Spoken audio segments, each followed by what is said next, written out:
Legal, valendo. Vamos lá, vamos dar continuidade, iniciando aqui o nosso quarto bloco, quarto e último bloco, tá bom? Professor Júlio, foi bacana conhecer você, fico muito feliz, tá bom? Se você quiser, eu volto aqui, tá? Conversa aí com a coordenação, eu volto com muito amor e carinho e você pode me acompanhar nas redes sociais. Eu já passei para você o Instagram, é professor.julio.sanches. Eu divulgo muitas aulas, palestras na UB, palestras nos Conselhos Federais, na Sicov, na TV Justiça. Eu sempre divulgo quando eu vou gravar uma aula, uma palestra, uma entrevista. E também você pode me acompanhar nas redes sociais também, tá bom? Passei meu telefone para você, o telefone do WhatsApp, não é isso? O WhatsApp do escritório. Então você, professor Júlio, quero tirar uma dúvida sobre a aula, quero marcar uma mentoria. Tá aí o WhatsApp com muito carinho, tá? Lembrando que o WhatsApp é o DDD 11 97685 3891. Esse é meu WhatsApp, tá bom? Às vezes fica alguma dúvida. Como a aula dessa pós-graduação ela é online, então às vezes fica aquela pequena dúvida, aquela situaçãozinha, você quer dividir responsabilidade, marca uma mentoria aí comigo, tá bom? Terminamos o último bloco aqui, o terceiro, falando sobre a comissão do corretor de imóveis em prol, né, de uma transação imobiliária na planta. Importante lembrar que a transação imobiliária na planta, nós estamos falando sim de uma transação imobiliária de promessa. Já falei aqui, compra e venda, pagamento à vista. Promessa, eu estou falando sim de uma compra de um imóvel que não existe ainda. É um projeto, por isso promessa.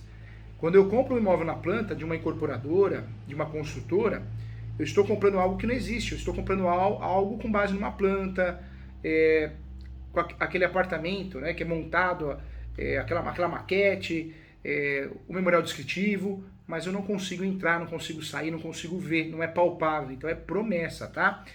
Você que trabalha num jurídico de uma construtora ou pretende trabalhar, já acerta a casa lá, o contrato correto da compra e venda de uma construtora é promessa, ok?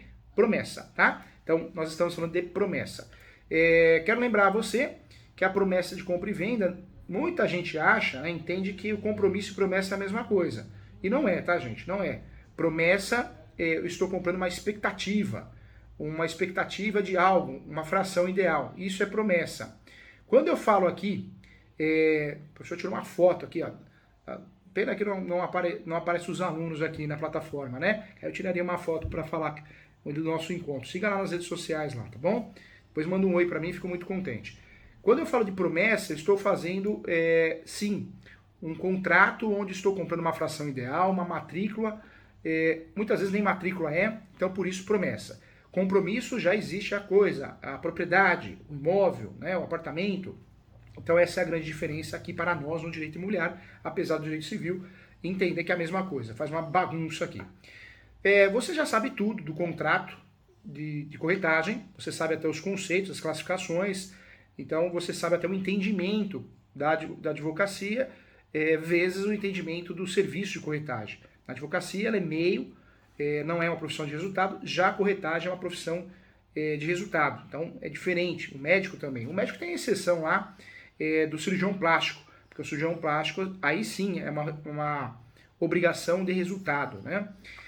Mas eu queria entrar agora no mérito de como cobrar essa comissão. Professor Júlio, como cobrar esse contrato de corretagem?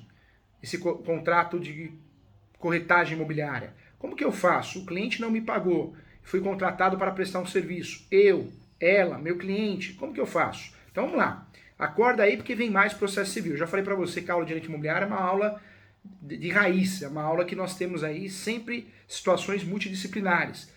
Por isso é uma pós tão fantástica a pós de imobiliário, porque você não vai tratar o assunto com aquele olhar puramente civil, puramente processo civil, trabalhista, não. É assim, nós temos que enxergar um leque de opções, né? Então vamos lá. Quando nós falamos aqui de um contrato, todo contrato, e você sabe muito bem, todo contrato devidamente assinado pelo contratante, contratado e duas testemunhas, ele é um título executivo extrajudicial, correto? Todo título executivo extrajudicial, quando nós temos esse documento na mão, então eu tenho aqui um título executivo extrajudicial. Isso é maravilhoso. É maravilhoso porque eu consigo, com esse contrato, executar. O que é executar? Eu consigo fazer uma ação judicial de cobrança de corretagem. Então, sou corretor de imóveis. Está cheio no Brasil, imóveis rurais, imóveis urbanos, comerciais, residenciais, que vivem tomando golpe, né? Não recebem as suas comissões. Sou corretor de imóveis, professor Júlio, como que eu faço para receber os meus honorários, a minha comissão? Corretor, corretora, sou dono de imobiliária. Tem jeito? Tem, só não dá jeito para morte, mas tem jeito. Processualmente falando, no mundo ideal, se você tiver esse contratinho, né, de uma folha só, 2 folhas, chamado contrato de corretagem imobiliária, ou contrato de corretagem, ou autorização de serviço, outro nome que é dado, pronto, você pode fazer execução. Qual que é a vantagem de fazer execução? Quando eu faço a execução, eu estou fazendo uma petição inicial de execução, respeitando o artigo 319 do Código de Processo Civil. A grande vantagem é que eu estou utilizando o procedimento mais rápido, mais célere. Mais rápido, mais célere. O procedimento de execução é o melhor procedimento que nós temos, gente. É o melhor. Atualmente, o Código de Processo Civil ele trouxe grandes novidades. Ele unificou os prazos recursais, em regra 15 dias, recurso de apelação, agravo de instrumento, tudo 15 dias. O Código de Processo Civil ele também inovou, ajeitando a casa da intervenção de terceiros. Né? Era uma bagunça danada, então ele ajeitou, trouxe as grandes novidades, o amigos curiae, incidente de desconsideração da personalidade jurídica, trouxe a ata notarial como prova. Muita gente criticou, mas o Código de Processo Civil atual ele é maravilhoso para o leigo, para a leiga, para o cidadão brasileiro, para os advogados.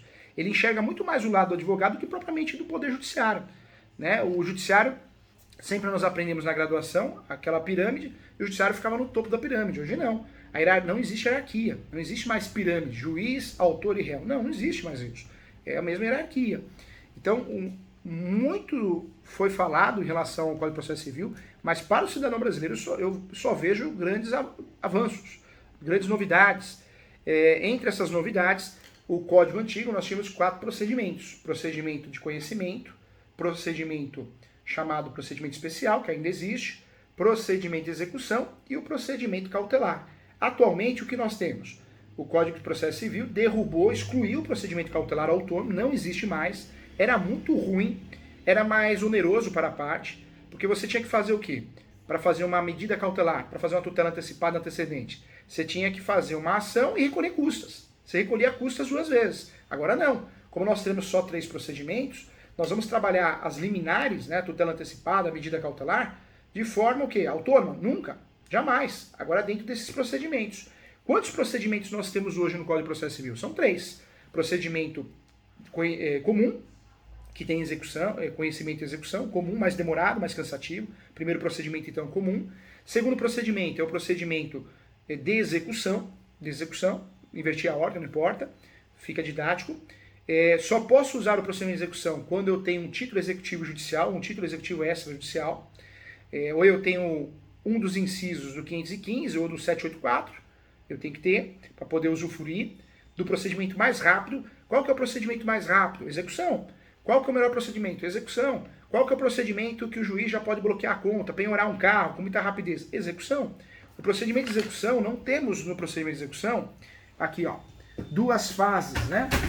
2 fases. Primeira fase, segunda fase. No procedimento de execução, essa fase de conhecimento aqui, que é a mais demorada, porque eu vou instruir o processo nessa fase, contestação, ela não existe. Fica só uma fase só. Uma fase só. Essa fase aqui, que é a chamada fase de execução, estou falando fase, né? Mas na verdade é o procedimento. Ela é muito mais rápida. Porque um jogo de futebol não tem 2 tempos? 45 minutos no primeiro tempo, 45 minutos no segundo tempo. O procedimento de execução não tem o primeiro tempo do jogo, já entra no segundo tempo. É bom ou não é? Claro que é. Celeridade processual, economia processual. Então só não usa execução, gente, quando não dá. Então o corretor, a corretora, quando procura um advogado ou uma advogada para cobrar uma comissão, se tem contrato de corretagem, vai usar o procedimento de execução. Se esse contrato tiver assinado com 2 testemunhas, se não tiver 2 testemunhas, assina na hora. E para com essa frescura, hein? Eu não vou assinar como testemunha, senão vai envolver meu nome, eu não quero ir no fórum. Não. Testemunha que assina contrato não é testemunha de fórum, é testemunha instrumental. Ela só está assinando que existe um documento, ela não está assinando o teor do documento. Tem gente que tem um medo de assinar como testemunha. Eu tive um estagiário aqui no escritório e uma vez eu falei, você assina o contrato aqui? Ah, professor, eu tenho medo de assinar, não quero ir na audiência. Eu falei, para com isso, onde você aprendeu isso? Você vai ser testemunha instrumental, não tem nada a ver. Testemunha do contrato, não o teor do contrato. Tá? Então, testemunha instrumental. Termo importante, tem que saber. Então, quando nós falamos aqui do melhor procedimento para cobrar os honorários, a comissão do corretor de imóveis, cobrar o contrato de corretagem, né, ou a cláusula de corretagem dentro do contrato preliminar, por isso eu expliquei todos os contratos para a aula ficar bem completa, bem forte, aprofundar bastante, de fato, nós vamos aí poder fazer a execução, utilizar o procedimento de execução, a ação de execução, tá? Então, seria o melhor procedimento, a melhor alternativa. O terceiro procedimento que nós temos seria o procedimento especial. E no procedimento especial, o que vai nos interessar muito é sim a ação monitória. Por mais que você tenha aprendido a ação monitória, mas presta atenção no que eu vou falar, porque na graduação nós aprendemos a ação monitória de forma errada, hein? A ação monitória, do jeito que a gente aprende, é que a maioria dos professores de graduação não advogam, gente. Essa é uma realidade, não advogam. Você vai falar para mim, professor que dá aula de manhã, dá aula à noite, como que ele vai advogar? Ah, mas eu tenho escritório de advocacia. Ele pode advogar em, talvez, um caso ou outro, né? Mas não com propriedade, não é aquele volume que faz você aprender, faz você sofrer, faz errar, faz acertar. É diferente, é diferente. Então, muitos professores, não estou generalizando, de graduação não advogam. Então, o que ele faz? Ele ensina a ação monitória com uma teoria, como é prevista no código, nos livros. E a monitória de verdade é diferente, a ação monitória. Então, presta atenção aqui. Eu não vou só usar a ação monitória para cobrar documentos prescritos, cheque, nota promissória, duplicata, debênture, isso não existe. É claro que eu posso usar a ação monitória para cobrar documentos prescritos. Cheque prescreve em 6 meses. A lei do cheque, que inclusive é uma ordem de pagamento à vista. Nós criamos o hábito de dar cheque predatado, né? Mas o cheque é uma ordem de pagamento à vista. Inclusive nós criamos vários hábitos no Brasil, né? A fazenda é maior que o sítio é maior que a chácara é maior que o rancho, não existe isso. O que vai ditar o tamanho do imóvel são os hectares, o módulo rural. Então, são boatos que nós criamos, são termos que nós criamos no dia a dia, mas o cheque ele foi criado para a ordem de pagamento à vista. Todo mundo sabe que o cheque, segundo a lei do cheque, ele prescreve em 6 meses. Quando o cheque é prescrito, eu vou trabalhar com uma ação monitória. A promissória é a mesma coisa, duplicata é a mesma coisa, mas nós não usamos a monitória só para isso. Isso é muito fraco, muito raso. A ação monitória nós podemos usufruir com qualquer documento escrito. Pode ser um papel de pão, ó, pode ser uma folha dessa. Onde esse documento escrito, à mão ou não, ou um conjunto de documentos, prove uma dívida vencida. Para ser dívida tem que ser vencida. E o valor dessa dívida. Então, esse documento tendo a dívida e também o valor dessa dívida, pronto, eu posso fazer a ação monitória. Então, o corretor de imóveis, a corretora de imóveis, a imobiliária, quem atua no mercado imobiliário, tendo a possibilidade de fazer o seu cliente assinar esse contrato, chamado contrato de corretagem, melhor dos mundos. Se realmente não recebeu a sua comissão devido aos seus honorários, vai fazer a ação de execução, porque o contrato está devidamente assinado, não precisa reconhecer firma da assinatura não. O contrato estando assinado por 2 testemunhas também, pronto, já dá para fazer a ação de execução, porque eu teria o requisito para fazer a ação de execução. A partir do momento que eu não tenho esse contrato, ou tenho e não está assinado, aí eu preciso fazer o quê? Eu vou deixar de lado esse procedimento mais rápido, que é o procedimento de execução, mais rápido, mais turbinado, né, onde é muito célere, e vou ter que pensar na cobrança ou na monitória.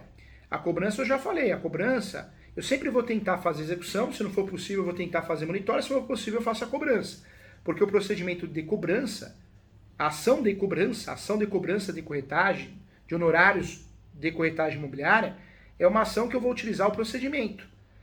Qual procedimento? Eu vou utilizar o procedimento chamado procedimento comum. E o procedimento comum nós já conversamos aqui, que é o mais demorado, mais cansativo, porque tem 2 fases, tá? Tem mais fases, né? Se a gente for, de fato, aprofundar os estudos, tem a fase postulatória, a fase instrutória, a fase executória. Então, eu não vou aprofundar nesse sentido teórico, tá? Que a gente teria bagagem aqui para trazer até a teoria da inversibilidade do recurso plausível. Então, mas isso não é o caso, isso é muita teoria, isso não vai nos ajudar. Na prática, de forma didática, e eu procuro explicar do jeito que você tem que explicar para o cliente, porque facilita, na prática você tem que fazer o quê? Quando você usa o procedimento de ação de cobrança, você tem que utilizar o procedimento comum. É um procedimento que vai ter aquela fase instrutória cansativa, a parte vai ter o direito de fazer contestação, vai ter a réplica, razões finais, pode ser que tenha audiência, pode ser que não tenha. Olha que caminho cansativo, pesado, arriscado, né? É um caminho cansativo, arriscado, pesado. Então, Por isso, quando dá para fugir do procedimento comum, quando dá para fugir da ação de cobrança, eu oriento você a fugir, tá? E isso não é só em relação ao corretor de imóveis, mas em relação a qualquer dívida. O terceiro procedimento aí, que é a monitória, eu entendo, explico nos meus livros, nas minhas aulas, falei na semana passada numa palestra que dei na UB, se não dá para usar o procedimento comum, ou melhor, o procedimento de execução, que é o mais rápido, eu vou tentar, mesmo assim, fugir do procedimento comum. E aí eu vou pensar na possibilidade da ação monitória, que é procedimento especial. Só para relembrar, procedimento especial o que é?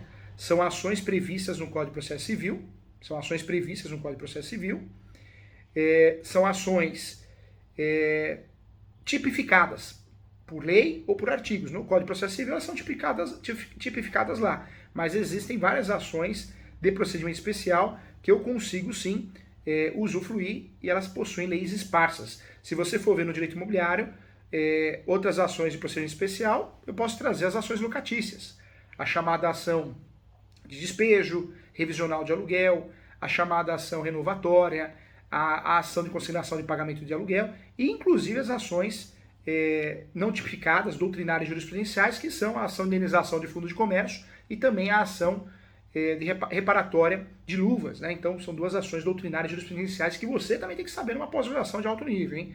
Então tem que saber. Então olha só, nós temos pelo menos locatícias 6 ações importantes. 4 delas são tipificadas, 4 dessas ações são ações previstas na lei do inquilinato, lei 8.245/91, mas tem 2 aí que são doutrinárias e jurisprudenciais. No direito imobiliário tem muito isso, hein? Muitas vezes eu não consigo utilizar somente ações e contratos tipificados na lei e nos artigos. Eu uso contratos doutrinários e jurisprudenciais, seção de direitos possessórios, seção de direitos hereditários, seção de direitos e obrigações, e também isso acontece com as medidas judiciais. Se você pegar aí, nós temos várias ações no direito imobiliário que não tem lei, não tem artigo, mas existe. A indenizatória de fundo de comércio é uma delas. A ação também chamada ação reparatória de luvas é uma delas, né? Uma delas. Então nós temos várias ações aí no direito imobiliário. A adjudicação compulsória inversa é uma ação doutrinária e jurisprudencial. Não tem lei, não tem artigo, mas existe. O uso capião por vício documental. O uso capião tabular. O uso capião com a propriedade inversiva, né? Segundo a teoria de Tércio Sampaio Júnior. Então nós temos aí pelo menos aí umas 200 ações doutrinárias e jurisprudenciais. E tem que saber, hein? Se é aluno de pós-graduação, eu sempre trago essas ações doutrinárias e jurisprudenciais porque vão fazer a diferença na tua vida. Olha só, vem comigo aqui, presta atenção aqui. Voltando aqui. Então, o contrato de corretagem imobiliária, devidamente assinado, ele nos dá o direito de fazer uma ação de cobrança de corretagem. Cobrança não, ação de execução, tá? Retificando aqui. Ação de execução. O contrato de corretagem devidamente assinado pelas partes e 2 testemunhas, ele sim nos dá o direito de fazer ação de execução. Ação de execução, procedimento de execução. Inclusive, atenção, porque nós temos que enxergar o outro lado da moeda, né? Fazer o trabalho do advogado do diabo aqui. O outro lado, se for ajudar o cliente que está sendo cobrado, através de uma ação de execução de honorários, a defesa não é contestação, é embargos à execução, né? Embargos ao devedor, tá? Posso usar embargos à execução, embargos ao devedor, ok? Então, cuidado.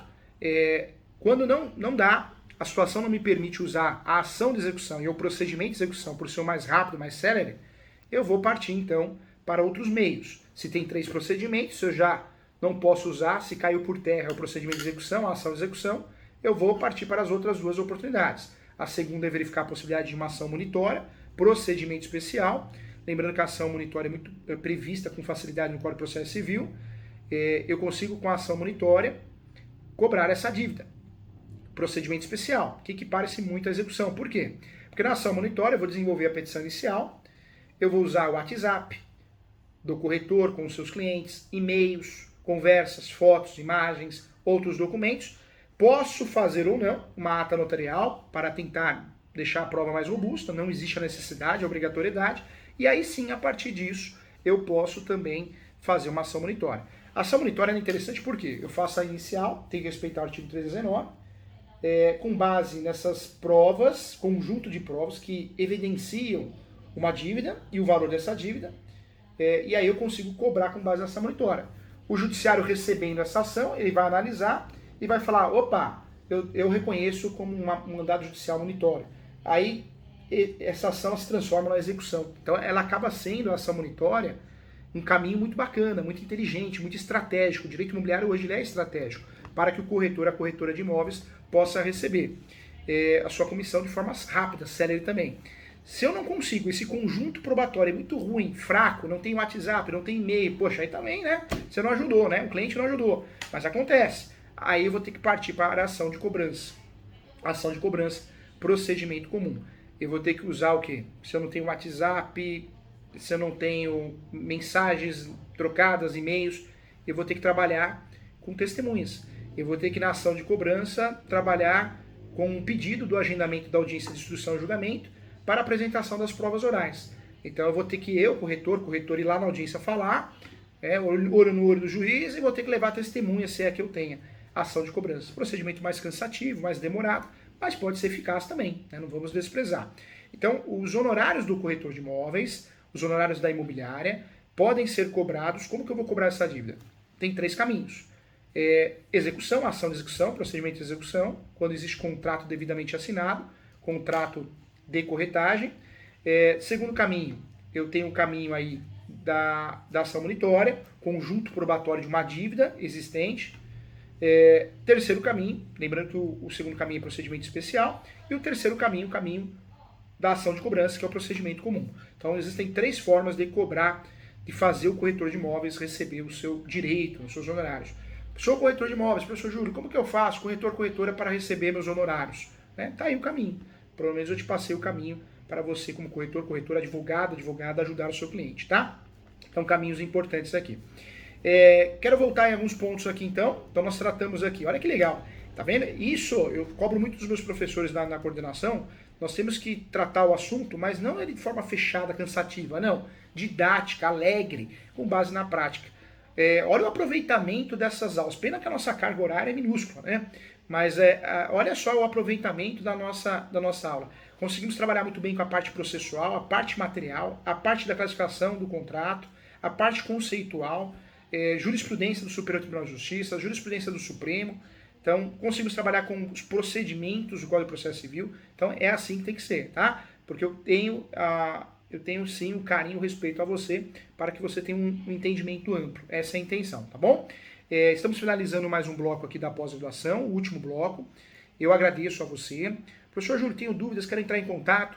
Já passei os meus contatos, então o e-mail é julio.professor.direito@gmail.com. Esse é o meu e-mail, tá? Professor Júlio, quero fazer uma mentoria, quero entrar em contato com o senhor. Tá aqui meu WhatsApp também. O DDD é o 11, professor que atua no Brasil todo como professor e advogado. Então, o meu DDD é 11, o telefone, o WhatsApp do escritório é o 97685-3891. 97685-3891. Então, você que é aluno da nossa pós-graduação, pode entrar em contato comigo sim, tá bom? Para que possamos conversar sobre as teses novas, como agir, como ajudar o cliente. Professor, você corrige uma peça para mim? Corrijo. Corrige um contrato para mim? Corrijo sim, tá? Faço isso sim. Professor, eu estou inseguro. O gostoso da mentoria é isso, dividir responsabilidade, né, gente? Dividir responsabilidade. Essa é a minha intenção na mentoria. Que você tenha confiança, saiba o que está fazendo de verdade e possa dividir responsabilidade. Essa é a minha intenção, tá? Também, siga nas redes sociais então, o Instagram meu é professor.julio.sanches, tá? Com muito carinho. Volto a falar, sempre estou divulgando nas minhas redes sociais as palestras, as aulas, tá bom? Convido você para participar das minhas palestras, inclusive uma vez por mês, no meu canal do YouTube, tem uma aula ao vivo. Uma aula ao vivo, que eu tenho esse costume já há anos, vinculado com a pós-graduação lá do Portal Isso, tá? Escola Superior Universitária. Então, sempre tem. Se você quiser acompanhar, assistir, tá lá à disposição ao vivo, tá bom? Com muito orgulho de fazer parte dessa instituição, muito orgulho, honrado pelo convite. Agradeço o meu amigo professor coordenador dessa pós, um querido amigo, gosto muito. Nós não nos enxergamos concorrente, pelo contrário, nós enxergamos como facilitadores, né? A intenção eu sempre convido ele para dar aula nas minhas pós, vai dar aula lá no Atami, recentemente foi, como ele me convida também, tá? Então, com muito carinho, essa troca é importante. Quem ganha com isso é o aluno. Aqui não tem concorrência, tem união. Eu falo que a união faz a força, tá bom? Então, agradeço. Se você quiser que eu volte, conversa com a coordenação, será um prazer voltar para te ajudar, tá bom? E esses pontos que eu te passei, não deixe de estudar. Numa pós-graduação, você precisa aprofundar seus estudos. Volto a apresentar os meus livros. Esse aqui para quem realmente quer conhecer a prática de forma mais leve é o Manual Prático de Direito Imobiliário. A segunda edição, a capa é marrom, tá, gente? Esse aqui é o Advogado Imobiliário de Sucesso. Eu tenho a minha doutrina, que é o Direito Imobiliário de A a Z, da Mizuno. Também você pode encontrar no site da Amazon, da Americanas, da Saraiva, qualquer outro site, sites da própria editora. Se você digitar no Google Livros do Professor Júlio, você vai ver mais de 25 livros, 30 livros à sua disposição. Meus, fora as obras coletivas, tá? Esse aqui é o Direito Imobiliário Descomplicado, já mostrei para você. Esse também é legal para você acompanhar a pós. Inclusive, nessa pós aqui, o professor, querido professor Durval, ele incluiu na bibliografia esse livro aqui, o Manual de Prática de Direito Imobiliário. Então, provavelmente você já tem. Se você não tem, é um livro que faz parte da bibliografia da pós, tá? Pelo menos ele mandou uma mensagem me informando. Esse é meu Vademec Imobiliário Registrado, da editora Mizuno. Aqui também tem o meu dicionário jurídico. E também aqui os contratos imobiliários, que eu já tinha mostrado para você. Tá bom? Então, eu gosto de mostrar os livros para você conhecer o trabalho do professor. Às vezes você precisa de um material para que você possa aí, aprofundar os seus estudos. A intenção é essa, tá? Enxergo o direito imobiliário como um ramo do direito civil, segmento do direito civil, porém, é sim um ramo que é multidisciplinar. Precisamos conhecer muito o direito registral, notarial. A prática aqui no direito imobiliário é muito diferente da teoria, muito diferente. Também nós temos vários princípios e conceitos próprios, e isso faz a diferença. Porque se você entender isso, você consegue entender com mais facilidade o direito imobiliário. Quando você fica batendo muito na tecla do direito civil, não é diferente. Podemos atuar no direito civil num todo, mas quem ama o direito imobiliário sabe que vai ter que separar o direito imobiliário e o direito civil, apesar de ser um segmento do direito civil. Porque nós temos muitos princípios e conceitos próprios. Um contrato não é só o que está previsto no Código Civil. Para nós, no direito imobiliário, um contrato, nós temos que respeitar as normas da corregedoria, temos que respeitar também a Lei 6.015. Então, nós temos aí um tabuleiro, né, mexendo a pedra para cada situação. Realmente um quebra-cabeça. Então, é uma profissão apaixonante a advocacia, mas atuar no direito imobiliário não tem preço. E aí eu volto a falar, procure atuar numa área só. Quem faz tudo não faz nada, gente, com muito carinho, tá? Quero teu bem, o seu escritório pode até atuar em todas as áreas, várias áreas, mas o advogado tem que atuar numa área só, advogado, para conseguir dominar o assunto, tá bom? Agradeço a você, uma felicidade muito grande fazer parte dessa pós, e espero sim poder contribuir em outras aulas com você. Me coloco à disposição caso você queira mentoria, entrar em contato. Convido a você a participar das minhas palestras na UB, minhas palestras no Secov, assistir minhas aulas na TV Justiça, na TV Cresce. O professor apresenta na TV Cresce há quase 10 anos o Questão de Direito, é uma aula, é um programa. Me acompanhe nas redes sociais. Com muito carinho, a intenção é ajudar você, tá bom? Valeu, mais uma aula, chegamos ao final. E com certeza aqui fico muito grato pela oportunidade, fico muito grato, pena que eu não consigo conhecer você presencialmente, espero conhecê-lo em breve, e fico muito grato de poder trabalhar tão bem esse tema. Sei que aprofundei muito, entrei na parte processual, parte material, mas assim tem que ser na pós, com base na prática, para que você consiga ajudar o seu cliente de forma exemplar, tá bom? Convido a você a também fazer o meu curso de uso campeão, gente, muito legal, muito bacana, tá? Nas redes sociais eu sempre divulgo meu uso campeão. Também, se você quiser fazer parte do grupo de estudos, também convido você também. Tchau, gente. Muito obrigado. Até a próxima aula.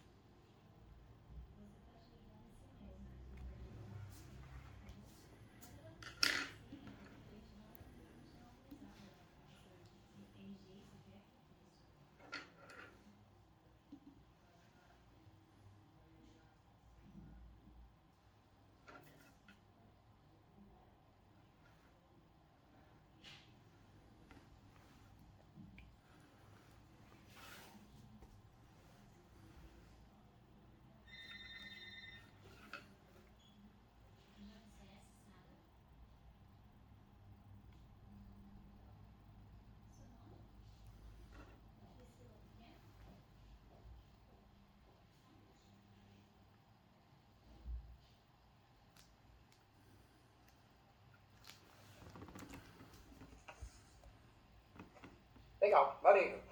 Vamos lá, vamos dar continuidade, iniciando aqui o nosso quarto e último bloco, tá bom? Professor Júlio, foi bacana conhecer você, fico muito feliz, tá bom?